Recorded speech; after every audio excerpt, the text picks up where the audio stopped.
Hi, I'm Leighton Moreland, and the February What's Neat show starts right now.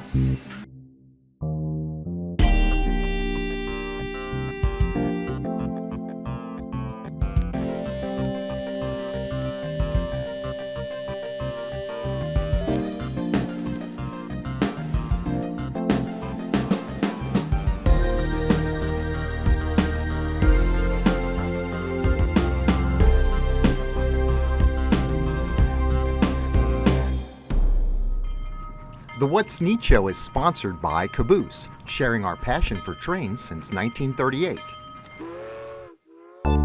This is the What's Neat show for February 2018. I'm your host, Ken Patterson, and this month we've got a great lineup. First of all, Jason Quinn comes by and shares with us his techniques for weathering boxcar roofs with both acrylics and oil paints. Gerald Styles shows us his beautiful ON30 layout this month, built in a shadow box type design. The scenery is absolutely beautiful. Kevin Rubel shares with us his home layout, a 2,000 plus square foot layout with great plans for designing. It's in the initial stages, and we'll follow this up in future episodes as progress goes along on that layout.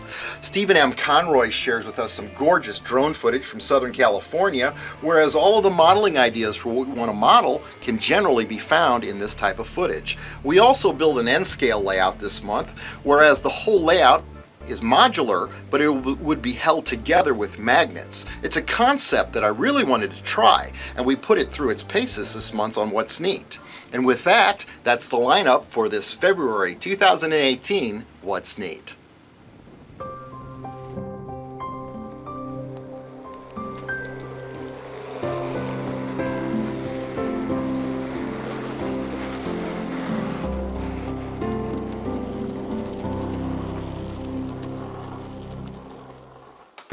For this layout construction segment of What's Neat, now you've seen in past What's Neat videos where I've made various types of lift-out sections for my model railroad layout using magnets to hold the sections into place, and that has worked very well.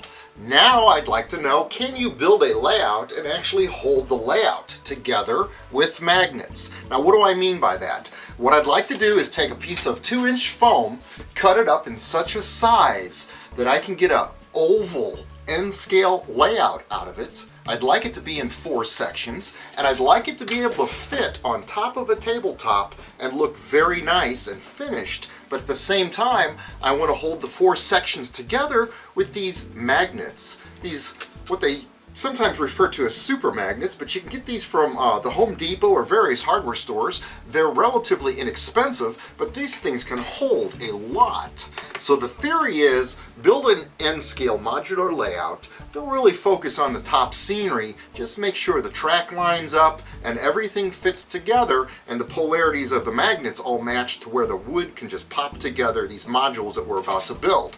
So that's the first thing that I'd like to talk about. Then I'd like to take it a step further. I'd like to see if this is a concept that actually could be used on a modular layout, something that you would set up at a train show at a convention center. Now to do that, I've picked up 2 of these magnet tools that the Home Depot sells for around $10 a piece. And what these do, these are great for picking up screws and nails around your yard after you have an outside construction job or a roof is put on your home. These work good for that. But my theory is they're pretty darn strong magnets. Why couldn't we take something like this, since they're inexpensive, 10 bucks a piece for a joint I think would be pretty good for a connection, and connect 2 modular layouts together with this. Embed the plastic somehow into the woodwork where you'll then have a setup where I think it'll be pretty strong. And these magnets can hold darn near 30 pounds. And I think, here's 20 right here. I think that if you put that much weight on something like that, even with clamps and bolts the old-fashioned way, if you get a 30-pound bump on a module, you're probably going to hear wood splitting. So the theory is 30 pounds would be the maximum for using for the test for this subject. But what I'm going to do is build this into 2 8-foot modules, take them outside, twist them around, and see how this turns out. So that's this segment that we're starting. Let's see how this entire thing turns out next. I started the project by drawing various size ovals onto a sheet of foam until I was satisfied with a minimum radius of about 14 inches, which would then fit on top of the round table that I have in the studio, measuring a total of about 3 feet wide by 4 feet 4 inches long. This will be cut into 2 sections, forming curved ends, whereas I could make 8-foot straight sections to lengthen the layout and create a 4-section layout into the future. To make a tool which would perfectly square up the sides of the layout, I cut 2 sides and applied self-stick sandpaper, about 80 grit, to a steel square block, and rubbed this new tool around the sides of the layout, feathering the curves smooth and perfectly squaring up the sides of the layout. Using blue masking tape to represent the track placement, I carved the track/ballast profile with a bent horse rasp. Working my way around the entire layout and following this up with a Stanley Sureform planer, creating really nice topography on both sides of the track. I removed the tape and sealed the entire layout with brown latex paint. I then cut the 2 sections in half at the center of the oval, creating a 2-part layout base, to which we could then add middle sections and make this layout any size that we want. To create a solid surface to mount the magnets, I set my router to 3/4 of an inch depth using a 3/4 inch router bit.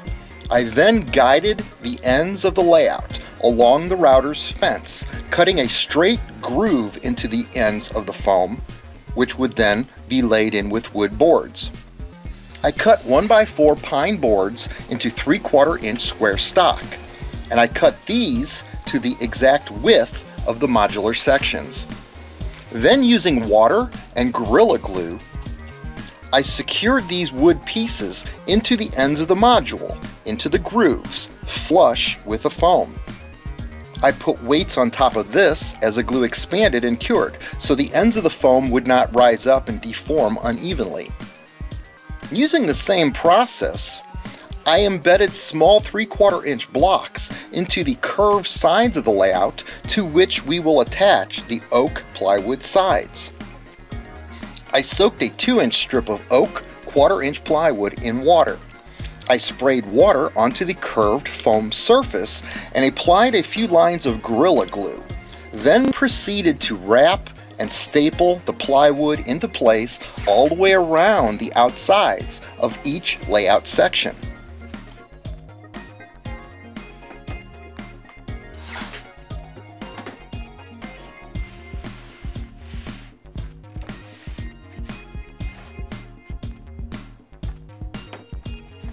After cutting the plywood flush with the ends of the layout, I quickly set up bar clamps to hold the layout together, as the plywood's tension wants to pull the U-sections of foam wider, up to an inch, so the bar clamps prevent this. The plywood's tension stops as soon as the glue cures, keeping everything dimensionally stable. I repeated the same process to wrap the insides of the layout with wood, this time using 1/16 inch strip oak plywood cut into 2-inch long strips. After the glue cured, holding the wood sides into place, I used a flush cutting cabinet laminate trimmer to contour the tops of the plywood to match the foam's topography perfectly, all the way around the layout on all sides. I sanded the wood sides with fine 150 grit sandpaper. Then I stained the sides with red oak stain, and of course 3 coats of polyurethane sanded in between coats with water to create a smooth glass-like finish. Now, to place the magnets on the end of the dioramas, I'm using this simple circle template here, and I figured out what size circle was the exact diameter of our magnet here, which turned out to be this 3rd hole down. And what I'm doing is I'm going to take this template, and this is an 11/16 size hole, and I moved it in 1.5 inches centered on the 1x4 material that I've got in here, the dimensional lumber material, and I drew a circle right there where the magnet would go. And I drew a matching identical circle 1.5 inches in centered on each one of these halves. So I've got it drawn on both halves. So what I'm going to do now is I've taken a Dremel router attachment to my Dremel here, and I've got it set to the exact same depth as the magnets. I've already pre-tested it on this piece of wood here, and the magnet's in very flush. So all I've got to do in theory is just simply take the router and make the circular indentation, the hole, into each end where the magnets are going to go, and this should just pop right together. I found it was best to router the diameter of the circle in the wood just a little larger than the magnets to give a little bit of play, ensuring that the magnets would line up automatically during the gluing process. I mixed a small amount of 5-minute epoxy and placed this into the magnets' carved out holes. I then placed 2 stacked magnets into the first hole, ensuring the correct polarity. I then filled the adjoining module's hole with some more 5-minute epoxy. I pushed the 2 modules together, and upon pulling them apart, the magnets remained in place in their holes, respectively, each one. I wiped off the excess glue and placed a paper towel between the 2 sections so that they would not stick together as the glue set. I then pushed them back into place and let things set up. I put a weight on top of this joint until the glue fully cured. I installed all 8 magnets to the 2 halves of the layout in the same manner. I then started laying microengineering code 55 N-scale flex track, carefully bending it slowly around the 14-inch radius curve, working it and just working it gently so that I would have perfect track. I then soldered the track sections together with rosin core solder using Atlas N-scale rail joiners. I glued the track into place with DAP Quick Seal Plus using a painter's knife. Now this glue dries permanent, fast, and clear. It is paintable, which ensures the fact that the ballast will stick to it. It also remains just a little bit flexible, allowing the track to breathe during the seasonal temperature changes. I weighed the track down while this adhesive dried. I cut the track between the 2 sections with a Dremel cutoff disc.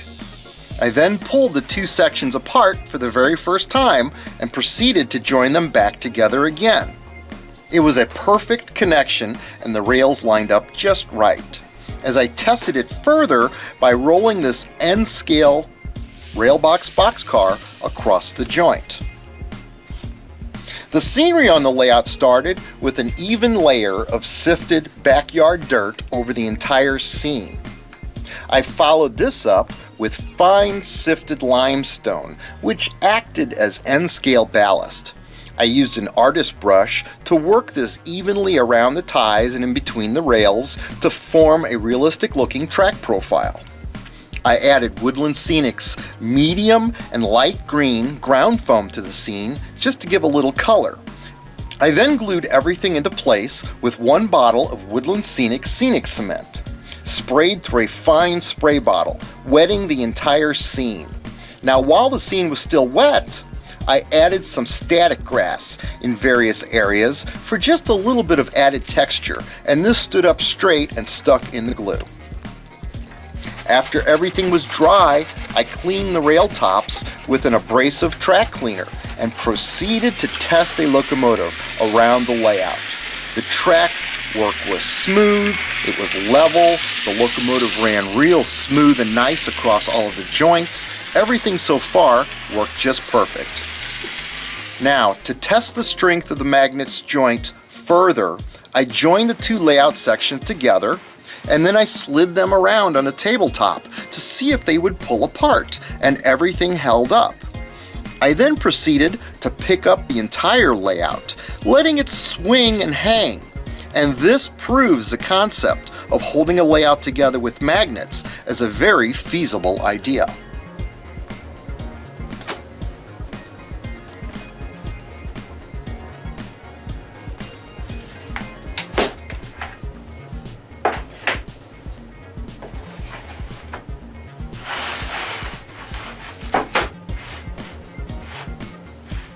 And so with that, the N scale layout using magnets, the concept works very well. The next time on What's Neat, we're going to follow up with part 2, where we're going to try the same technique for an HO scale layout, where it'll actually be held together with these magnets. So with that, that ends this segment of layout construction using magnets to hold together a layout on What's Neat. Hi, I'm Joe Weiss, and you're watching What's Neat with Ken Patterson. On this segment of What's Neat, we're going to solve the mystery of the boxcar roof All right. with my esteemed associates, Mike Budde and Daniel Coombs. Yes, sir. All right, guys, boxcar roofs, it's hard to get a good looking boxcar It roof, isn't is. it? Mike, you're a weathering guy, and Daniel, you're learning. I'm just beginning, so It's show me how it's it's done. hard to do. I want to see how Yeah. it's done. But it's not hard to do. Okay, we're going to talk about galvanized roofs. And a galvanized roof on this tangent car here, we have the original silver. Then we have the oxidized galvanization, which is lighter in color. And then down here we have the test sample of the color, which isn't right. So you don't want to use the lighter color. Use something a little bit darker like this here. And what we're going to do first off is, now that our roof is faded out, we're going to get a little bit of black pan pastel and just lightly brush that on. And you're just wanting to catch the areas to kind of highlight them. So, so it highlights like the cracks Yep, or the yep. seams in the. This is okay. think of this like a layer cake or building a lasagna. Right. You got layers Layer at a here. time. All right. So Now you're dry brushing basically, we're dry brushing powders oils on. or powders. This is okay. powders. Yeah. They're actually pan And pastels. the base coat was acrylic. Was acrylic, Right. yes, sir. We'll actually be using several different mediums to Okay. do this today. But you just kind of want to scrub this in Oh, it's looking to real- get I could see it now. that effect right there. Okay, and this is where you're going to want to pull out your prototype pictures. But what we're going to do here is we're going to use acrylic burnt umber. Okay, it's a nice brown color. We're going to stick that on our palette there, and what we're going to do is we're going to come in and randomly splotch this roof. So just Yep. This is where you kind of want to pay attention to prototype photos. But since I've done a couple of these, I kind of have an idea what they look like. okay. Okay. But if you've never done one before, please find a photo to help you out. Now, do you want to kind of keep kind of a steady hand, but at the same time, just putting splotches It in? really doesn't matter to have a steady hand because random's the name of the game here. Yeah. Okay. It doesn't have to be perfect. So we'll concentrate on these two panels here for the demonstration, but this will be used basically throughout the whole roof.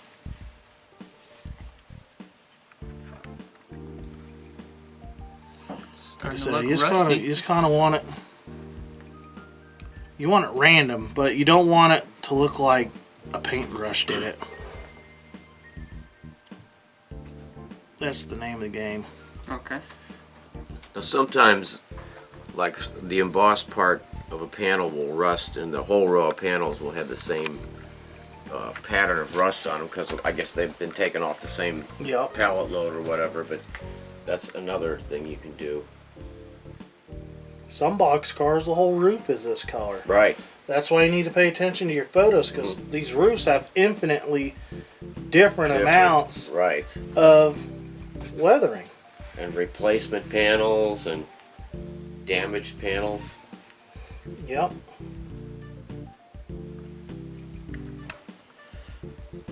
So we're going to call this one here, for the most part, pretty good for demonstration purposes. That does look a little bit blotchy. Yeah, we add just a little bit more in here. Just something like this right here. Actually looks pretty good. Just something like that. It doesn't look like much now, but the magic will happen soon. We're going to use a heat gun to dry this acrylic paint fast, so I would not suggest this. You do it at home. This is for TV only now, folks. KP TV. Yeah, don't do what I'm doing. So you normally use a hairdryer to do this? I normally let it sit because I have time, but since we're Now you know that dryer gets very hot. You Oh, have to yeah. Melt that. It will most certainly melt this, and we don't want this because Yeah. it's a $48 freight car. You want a regular blow dryer? Well, no, we're done with that now. Okay. So that's dry? We're done. Okay. We're done with the acrylics. Okay. We're now going to switch over to, let's get a couple different browns here. Now, see, this is where I get worried because I think of oil paints as if you mess up, you know, again, like an amateur like me, because I did paint some cars with acrylics, wash it out, but with oils, you know. Still, you know, So- you could still use All is not mineral lost. spirits. But I'm going to Yeah. watch you and see what you do so I can feel more comfortable about it using oils. So. What we're going to do now is we're going to create the rust bleed off of the rust we just put on. The rust we just put on simulates heavy rust. And this, what we're going to do next, is going to simulate the lighter rust or the rust streaking from the water and stuff rolling off the roof. And we're going to do that with burnt sienna oil paint. I like Winsor Newton paint, but you can buy whatever you like. It does look a little bit rusty color. Yep. It's a reddish brown. Yeah, but I mean, it still brings out that rust appearance. So what we're going to do is we're going to kind of come in just inside the brown areas here. And oil paints go a long, long way. So don't overdo this. We're going to do this here. Just kind of going in and out of our dark brown acrylics.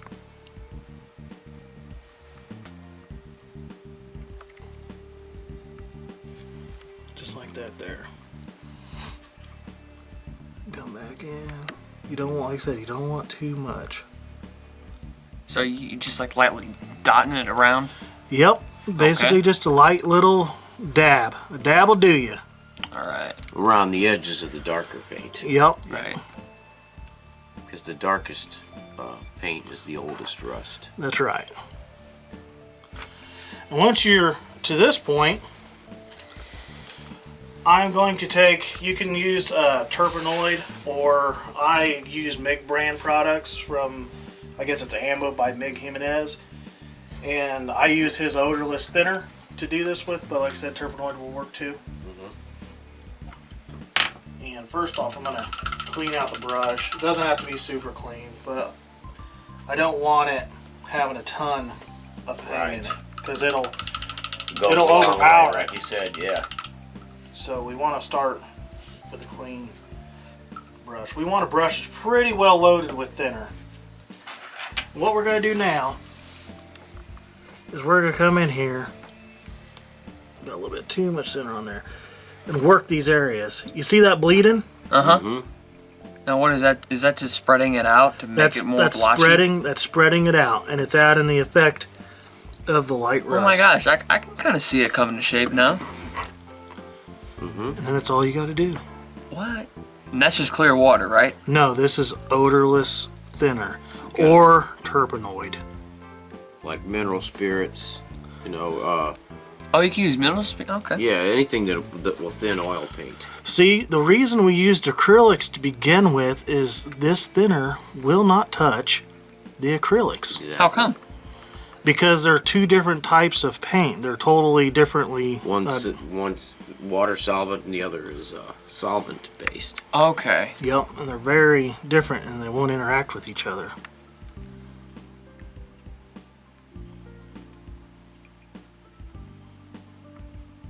Wow, that's looking real nice. Real rusty. Boom, done. Just continue that the rest of the roof. This is going to take a while to dry. Oil paints always do, and the thinner takes a while to dry. Right. Sure. So finish this roof, and I would let it sit probably a week, and then come back and dull coat it. I tell you what, thank you very much, Jason. What's it look like finished? Have you got some samples I here? certainly do. I actually have 4 samples. Sorry, Daniel. I just walked over you. I apologize. was- What were you going to say, Daniel? Well, what I was going to say is, well, thanks for showing me, and I guess Yeah. I'll have to do all my Pacific Fruit, prototypical standards, see what I can, but yeah, I'll give it a shot. And you've achieved this using the same process that you Same just showed process. us. It just, Shown. it's all different. Now, if you don't mind me. You can touch me. Yeah, you're good. Okay. This Lehigh Valley that looks very much like And with the base coat of the lighter gray, it looks like the galvanized roof is oxidized Okay. before it started to rust. You know, we've also got Dave Sheehan here watching us. Hi, Dave. Hi. Isn't this amazing when you watch It is. these guys weather like this? It's an art. And it's just, yeah, I mean, guys, this is what everybody wants to do, is learn how to oil paint weather. And we know Mike Budde sort of introduced it to me back in the late 80s through the articles we did in Rail Model Journal. He And now, introduced it to me Jason, through the you've done print. nothing but perfected the process on what I've seen you do on this roof. Yes. And like you say, it's just a matter of working all the way across until you get the top finished just the way you want it to be, right? That's right. And like I said, it looks really intimidating, but you saw it here. It's not hard to do. It just takes time. It's very simple. So I think with that, guys, if you're good with questions, that finishes our segment of What's Yeah. Neat. Right. Well, thanks for being here. Like Daniel started to say. You guys are very welcome. Yeah, that's cool, man. I like that.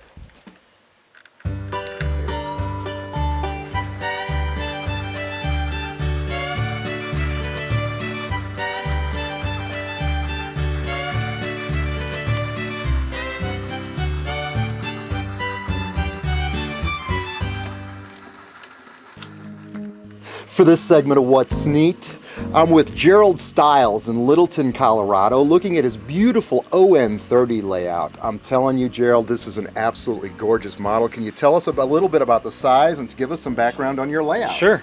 My layout is ON30. It's called the Termite and Tarantula Railroad. It was just featured in the ON30 annual for this year. It was also on tour for the National Narrow Gauge Convention this year. The layout is a double-decker layout. Some of the track is hand-laid, some of the turnouts are hand-laid, some of it's flex track and stuff right out of the box. Most of the structures are all scratch-built. It's in an area that's probably about 500 square feet. I've been working on it since about 2001, and I've also moved sections of it from when I lived in Texas to Colorado and just kept building away. Of course, the railroad's never finished. I don't want it to be finished because then I won't have any fun. Now, I see you've got a lot of brass on this layout. It looks like you've got some Bachmann models on this layout as well. Yeah, a lot of my equipment is Bachmann ON30, but it's heavily modified. I've added, extra details or totally redid, cabs with brass PSC parts, and because I don't want my stuff to look like everybody else's stuff, and I want to make it look real. It looks fantastic. Yeah. You were telling me that roundhouse over there, I'm showing you roll-by footage right now of the roundhouse. It's just beautiful. You said that was a kit you manufactured. Right, yeah. I did the roundhouse. It was a kit that I produced for my company, Firebox Models. It's really a couple nice. years. The It was stonework limited. is gorgeous on it. Yeah, thank you. Now, you were talking about the Whack-A-Mole area. Tell us about that. Right, yeah, that's my prairie dog town. It's a little animated scene that is actually controlled with little magnet pistons that oppose each other and make the little prairie dogs go up and And down. they go up and down, and that's it's like neat. totally your dog random. Is there your dog? Yeah, Einstein is there found, watching? Yeah, I found a little figure that I painted to look like In my fact, dog, Einstein is right here at our feet. Einstein Right. is the most beautiful animal I've ever seen. Ed, can you shoot me Einstein here? Isn't this a beautiful animal? And they let this beautiful puppy run around at the caboose. Oh yeah, he's with me at work quite often. So that's really neat. Yeah. Let's walk around and look at some more things on your layout. Let's just walk this way. Ed, can you follow us? Because this is just gorgeous. Now, you've got these birds flying up here. Tell us a Right. little bit about that. The birds are from a gaming figure from Reaper's Miniatures. I just painted them and cut it. They were like in a whole group, so I had to cut them apart. And when I lived in West Texas, we always saw vultures and crows and stuff just flying around looking for a meal. So No, that's I pretty thought I'd neat. like to do that on my layout. I rolled some footage earlier of the gears that you had built. That it was a pretty neat little mechanism that you made to make the birds Right. fly. Yeah, it's some Servolink plastic chain and some cogs from their company and a gearhead motor. Okay. And as we go around here, it looks like this is shadow box design is the way you've really designed this layout, where everything looks like it's a shadow box. Right, yeah. Shadow box really helps you control the light. It also helps keep your focus on the layout. I don't like looking all over the ceiling when I see a layout. I like to see it more like, I guess, cinematography, pano type shot, you know, where you get the whole spaghetti western feel. So And as we go down here further, you've got this billboard that's smoking. that is correct. It's It's a neat yeah, setup. it's based on a really famous advertising billboard that was in New York City. The gentleman actually that created it was in advertising. He created the whole mechanism and everything, how it worked, which was pretty amazing. I rolled footage of it earlier when it was blowing smoke, and that was neat. And here's another example. I think this is the Bachmann bus. I remember shooting this That product is. maybe 3 years ago when it came out. Mine were super clean, not weathered. Of course, they were just product shots for Bachmann. Right. But you've got it weathered and sound in it, and it's refreshing to see the model that way. Yeah, I added ESU Loc sound to it. I believe we put a custom program on it for it. I also added a bunch of people inside, give it a little bit of life. Just a beautiful it's a layout. neat model. This is amazing. And the scratch-built buildings and these freight cars and all of the... I saw the interior in the hardware store earlier that we were looking at. It's just a magnificent artistry that you have Thank you. here, Gerald. Appreciate it. I'm glad to share it. Oh, Gerald, thank you for sharing it welcome. with Thank the you. watchers of What's Yeah, Neat. thank you. And this is Gerald.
So the name of the show is What's Neat, and when I've got something neat, I've got to show it to you, and I just found something pretty darn neat. Now let's just say you wanted to build your dream layout, say something around 2,000 square feet.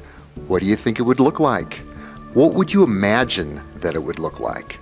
I'm standing here in a barn in the middle of Colorado with Kevin Rubel. You will remember Kevin Rubel as being the proprietor for Caboose, that hobby shop that we are all familiar with in the middle of this state. And Kevin, I've got to tell you what, you've built something here that has got my brain just scrambled. What have you done here? What have you built?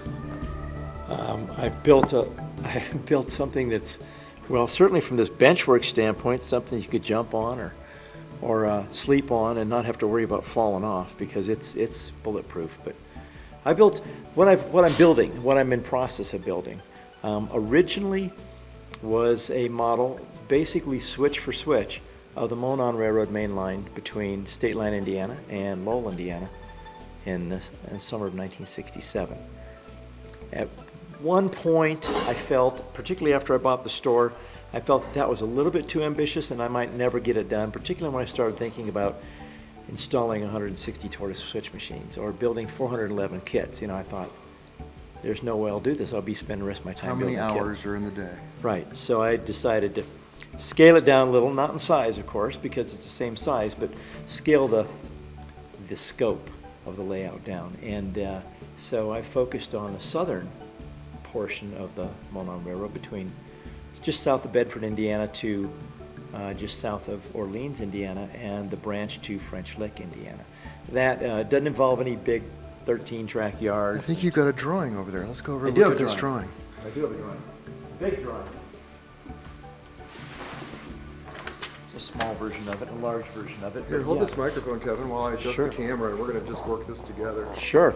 Because that's kind of impressive. This is all drawn out. It looks like almost in half-inch scale.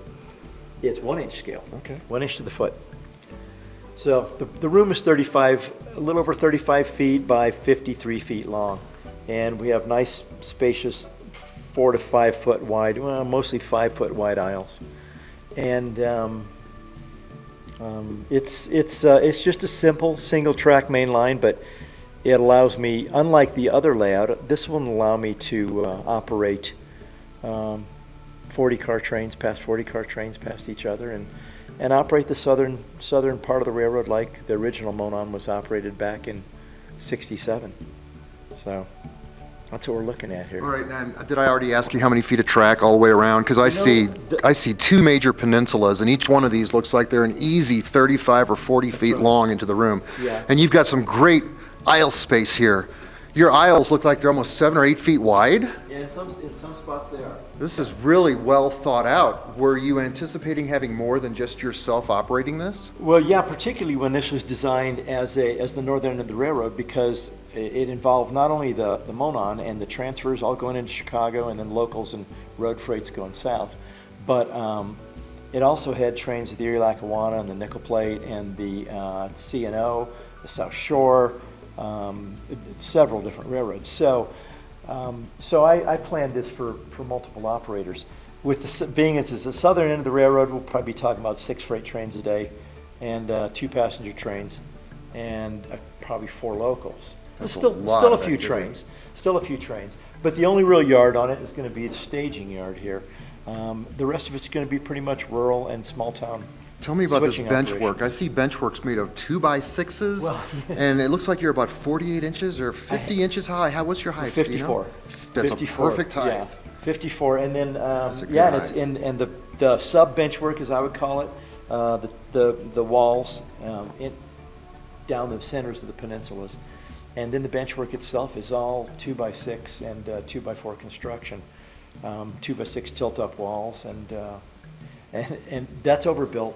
You know, I agree that's overbuilt. You know, some of my friends from the NMRA Front Range Division come over. They toured it once, and they're like, "Well, this certainly is sturdy benchwork." It's incredible. It is. But you know, I have some experience building homes. I've built homes for quite a few years as a volunteer with Habitat, as a home leader, and so I wanted to build something that would last. So. I love the height. I love the benchwork. You've got your backdrops all painted blue throughout the whole layout We room. do. So what is the linear, say that word for me, the linear, the length so the main line, of the backdrops? Right. So the main line run is the same as it would have been for the other layout, because it's, of course, we didn't change any of the peninsulas or anything. So it's about 260, somewhere around 260 feet. 260 feet, man. You could run a lot of long trains on this. Yes. This is like, I am just foaming at the mouth. I'm ready to start laying track with you I am right now. too. Let's just I am go. too. I mean, am but too. Kevin, I would look forward to an update on this in the future to see how you come absolutely. along Sure. with this project, because this is going to be one of those great model railroads. Thank you. I hope so. I think it's going to be great to build. It's going to be fun to build. So. Well, thanks for letting me. Some time away from the Thanks store. for letting us just sneak up on you with a camera like this, just out of the Anytime. blue. We were just, honestly, I was just getting to see it, and all of a sudden I turned on the camera because what I saw, I wanted all of us to see. Because this is inspiring. This is the beauty of the hobby, is that you can just build your own world, just like Kevin has done here, and is in the process of still doing. Well, and hopefully also proof that if you're in this hobby, if you're in this space as a business, it doesn't mean it has to, as some people often say, it has to kill your enthusiasm for the business. I'm more enthusiastic about building this layout than ever. I have less time to do it, but I'm way more enthusiastic about building it now than ever, because I'm seeing people buy all this stuff for their layouts in the store, and I'm going crazy saying, I got to get up there and build mine. So, This is awesome. I hope this just came out. Thank you, Kevin. thank you. All of the model railroad products seen in this episode of What's Neat are available through Caboose in Lakewood, Colorado, or order online at mycaboose.com.